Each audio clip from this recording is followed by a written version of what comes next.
नहीं लगा? बोले नहीं, हम वहीं से बीजेपी ज्वाइन करके आए हैं। एक आदमी मिला, बोला यार ये मोदी जब से आया देश 500 साल पीछे चला गया। मैंने कहा योगी को आगे दे, त्रेता युग में नहीं चाहिए। एक बार मैंने अपनी सगी पत्नी से पूछा, हाँ सगी से पूछनी पड़ती है। मैंने एक बार अपनी सगी पत्नी से पूछा, मैंने कहा क्या मैं तुम्हारे सपनों में आता? बोली नहीं, मैं हनुमान चालीसा पढ़कर सुनती हूँ। भूत पिशाच निकट नहीं आवे। कितना अच्छा लग रहा है, महिलाएं भी हंस रही, कितना अच्छा महिलाएं हंस रही है। हंसने वाली सभी महिलाओं से एक रिक्वेस्ट करता हूं,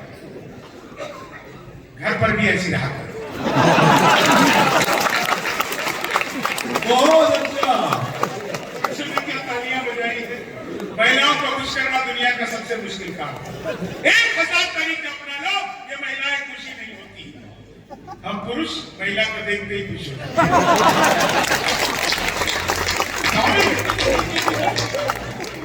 मैं सच बता रहा हूं, आप लोग क्या अद्भुत लोग हैं। बहुत सारी महिलाएं तो मुझे घूर घूर कर देखने लगी। नहीं, मेरे अंदर कोई खासियत नहीं है। वो मुझे देखकर सोच रही है चलो अपने वाला तो इससे ढंग का है।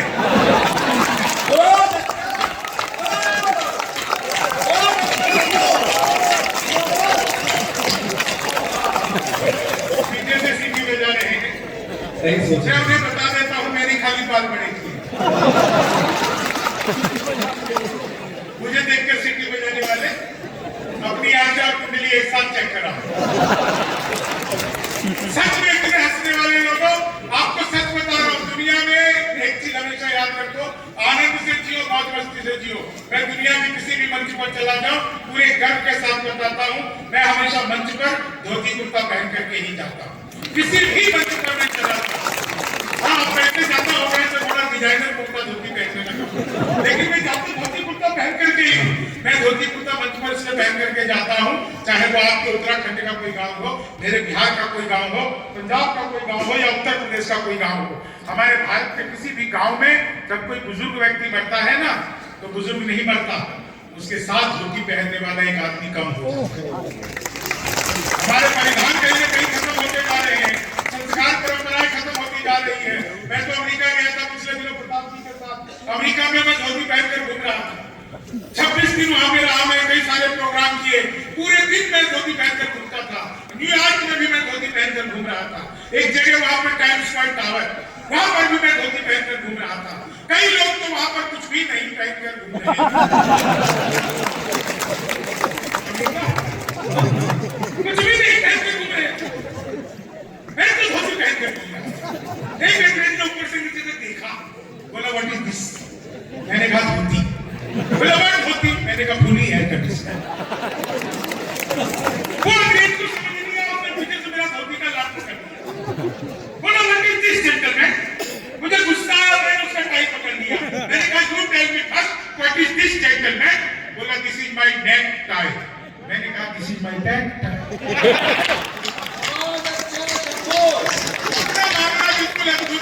सच बता रहा हूं, अच्छे लोग यहाँ पे बैठे हैं। अमित भाई हमारे पिताजी मरने से 2 दिन पहले कह के गए, बेटा ऐसा काम करना कि लोग कहें इसके पिताजी अच्छे आदमी थे।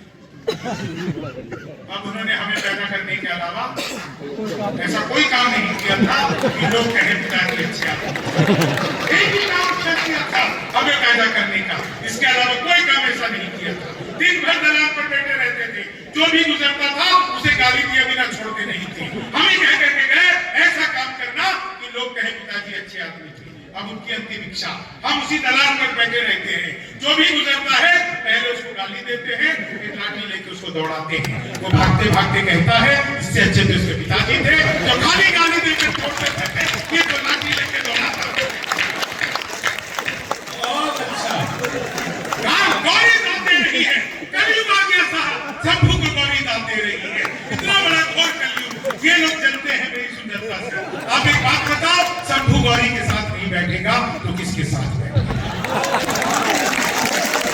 ज्यादा बोलोगे दिनेश भाई तो तुम्हें ही हम गणेश और कार्तिक बना देंगे।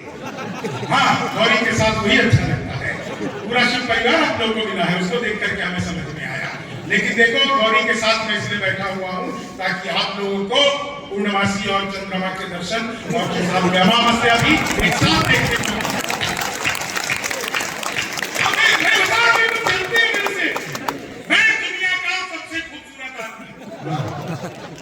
जो आपको हंसाता हो उससे ज्यादा खूबसूरत वो भी अच्छी बात नहीं है। अब नहीं कहूंगा। क्या बढ़िया आप लोग हंस रहे हैं साहब। पवार जी जिस मंच पर हो वो मंच अपने आप में धन्य होता है। सच बता रहा हूं, इतना अच्छे सुनने वाले लोग। ये अग्रवालों की बात कर रहे थे, मैं भी प्रणाम करता हूँ सारे अग्रवालों को। सच बता रहा हूँ, एक बार मैं अग्रवाल समाज के कार्यक्रम में यहाँ पर आया था एक बार मैं अग्रवालों के कार्यक्रम में। बहुत अच्छे होते हैं साहब अग्रवाल, इतने अच्छे होते हैं मैं आपको बता नहीं सकता। मैं तो अखबार में विज्ञापन देखा, लिखा था घर बैठे मिठाई मंगवाई। मैंने सोचा ये पिज्जा बर्गर तो खूब मंगाया, ये मिठाई कैसे मंगवाएंगे। तो मैंने अखबार में दिए हुए नंबर पर कॉल किया, उधर से कंप्यूटर रिकॉर्ड आवाज आने लगी। बोले नमस्कार अग्रवाल रिकॉर्ड करना आपका हार्दिक स्वागत।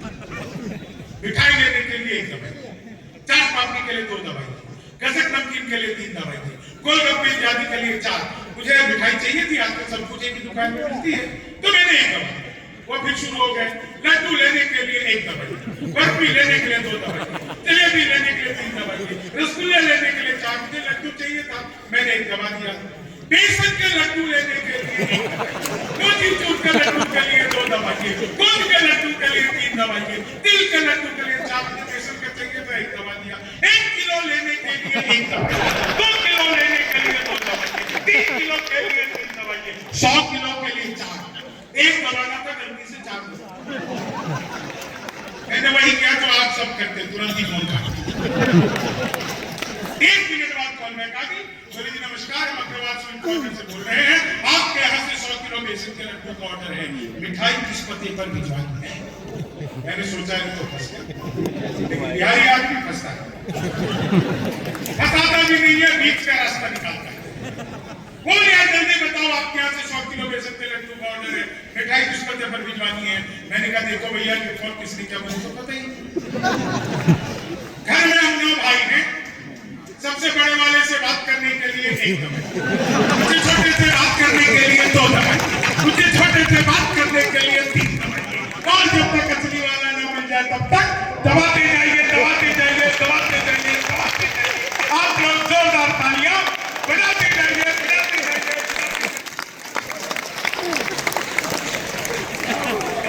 बहुत अच्छा लग रहा है, पत्रकार लोग भी ताली बजा रहे हैं, हमेशा दूसरों की बजाते रहते हैं।